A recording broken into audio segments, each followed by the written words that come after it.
Radio communication. In this safety moment, we will learn how to apply the communication concepts learned so far to using a radio. There are typically three types of radio traffic. Routine traffic. This is the regular daily radio traffic you would hear on your radio while at work. This can include injuries that are not life-threatening. Emergency traffic. This is about an emergency situation. During this type of radio traffic, a worker will specifically say they have an emergency. The airways are then cleared for this person to state their problem. Mayday, Code 1, or emergency traffic. This is a major mine emergency or when someone is in danger of death. Mayday, Code 1, or emergency is repeated 3 times and all other radio traffic stops to let this person state their emergency. It is important to make sure your radio is working before you head out to start your work for the day. Your radio may be the only way you have to communicate with your team during a specific time or task.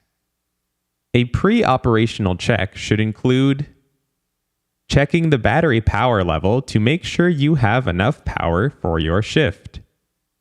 Checking your channels to make sure they are clear and operational. Completing a radio check with a team member to make sure the messages are being transmitted.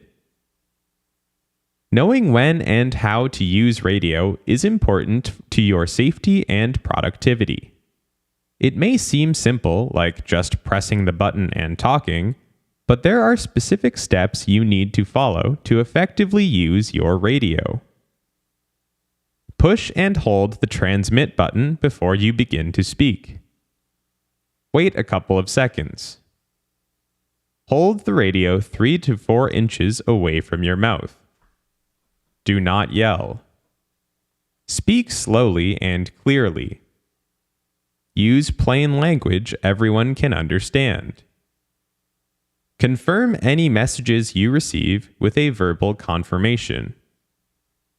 For more complex tasks, make sure you use closed-loop communication to confirm your understanding of the directions.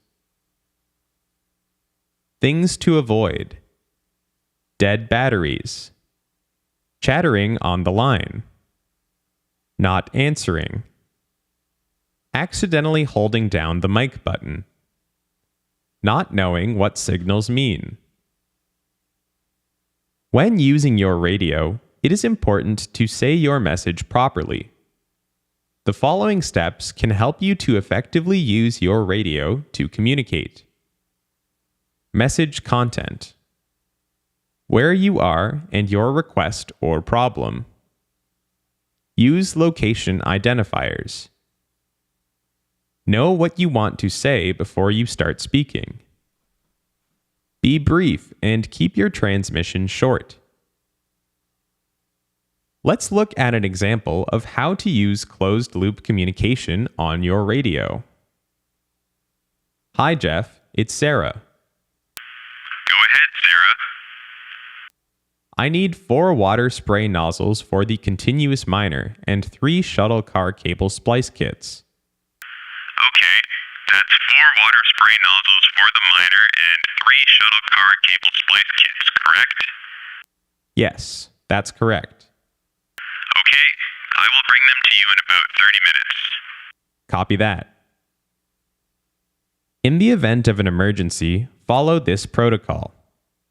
Say code 1, code 1, code 1, or another designated code such as Mayday.